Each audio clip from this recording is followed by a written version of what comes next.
જીવનના પ્રશ્નો બહુ નાની નાની બાબતથી આવે છે કે તમે ફોન કેમ ન કર્યો, મેં તમારા માટે જમવાનું કર્યું અને આ જમવાનું સારું છે કે ખરાબ છે એટલે સારું છે એ કઈ કોઈ બોલતા નથી.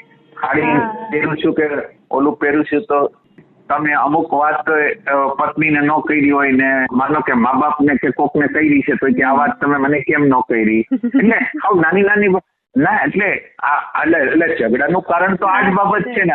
આ બાબતને તમે હરખી કરી દો તો કોઈ પ્રશ્ન નથી.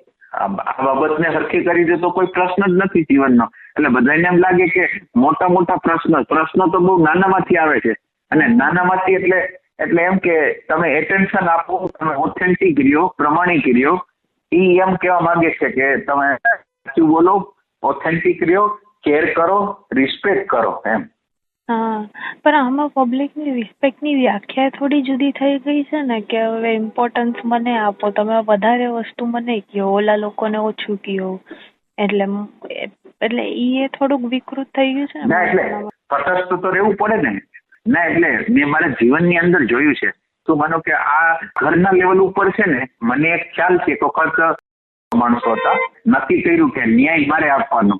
એટલે એમ કે એક ઘટના ઘટી છે ને ન્યાય મારે આપવાનો, એમ કે અમને તમારા ઉપર વિશ્વાસ છે. તો તમે વિચાર કરો કે એને વિશ્વાસ આપણા ઉપર આવ્યો કેવી રીતે એમ. તો એવો વિશ્વાસ આપણે જયારે તટસ્થ હોય ને ત્યારે વિશ્વાસ બીજા ઉપર આવી જાય કે આ જે કે છે એ બરાબર કે છે.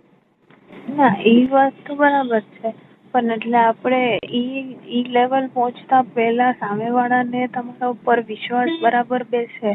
અને આજના સમયમાં હસબન્ડ વાઈફ નું જુઓ તો એ લોકોને અટેન્શન કેવું જોતું હોય કે અને પબ્લિકને પાછો ખાસ ત્યારે લાગે ને કે આપણે કે આ ફક્ત તને કીધું છે, બીજા કોઈને નથી કીધું. સામેવાળા માણસને કેટલું સારું લાગે. તમારે કેર કેટલી કરવાની હોય ખબર છે? 6-12 મહિના તમે એને શ્રદ્ધા અપાવી દો ને કે આ વ્યક્તિ બહુ વ્યવસ્થિત છે, લગ્ન થાય અને 6-12 મહિના બરાબર એટેન્શન ને બરાબર ના, પછી લેડીઝ લોકો જ પોતે એમ કે તમારે જે કરવું એ કરો, પણ એને અંદર વિશ્વાસ આવી ગયો છે કે આ મારી કેર કરે. બરાબર. એટલે બીકોઝ બધાને એવું જ કમ્પેરિઝન હોય ને કે રિલેશનશિપ ના, એટલે જે લગ્ન થયા છે એની અંદર વિવેક કયા પ્રકારનો હોવો જોઈએ કે જે વાઇફ હોય ને શું કરે ફરિયાદ એ છે ને નણંદ આમ કરે છે, ઓલા દેર આમ કરે છે, સાસુ આમ કરે છે, એક વખત કે 2 વખત કે, પણ એમ કે પહેલી વખત જયારે કે ને ત્યારે એમ કહેવાનું કે આપણા ઘરના છે અને આપણા ઘરના લોકોને આપણે પ્રેમ કરવાનો છે. એટલે આપણે જે મિસકોમ્યુનિકેશન થતું હશે તો આપણે દૂર કરી નાખશું, પણ આપણા ઘરની અંદર આવું એના માટેની ટીકા આપણે સાંભળવી ન જોઈએ, કેવી ન જોઈએ, એ બરાબર નથી એમ. એટલે જો પાયાથી આ ચાલુ કર્યું હોય ને તો થાય. આ બધી વસ્તુ છે એટલે લગ્ન બધા સિમ્પલ માને છે, એટલા સિમ્પલ નથી. બહુ અઘરામ અઘરી વસ્તુ હોય તો લગ્ન છે. એ તો વાત.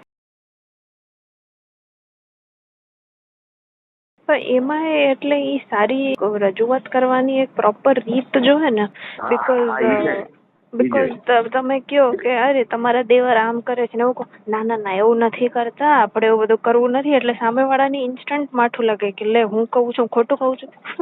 એટલે એનો અહંકાર એટલે એને એમ ન કહેવાય કે આમ ઘરના જ લોકો છે, આપણા ઘરના લોકોને આપણે પ્રેમ કરવાનો છે અને આપણા જીવનનો સંઘર્ષ છે કે આપણે પ્રેમની શરૂઆત આપણા ઘરના લોકોથી જ કરવાની છે અને આપણે શીખવાનો છે. આપણે આ લગ્નનો હેતુ જ પ્રેમ છે.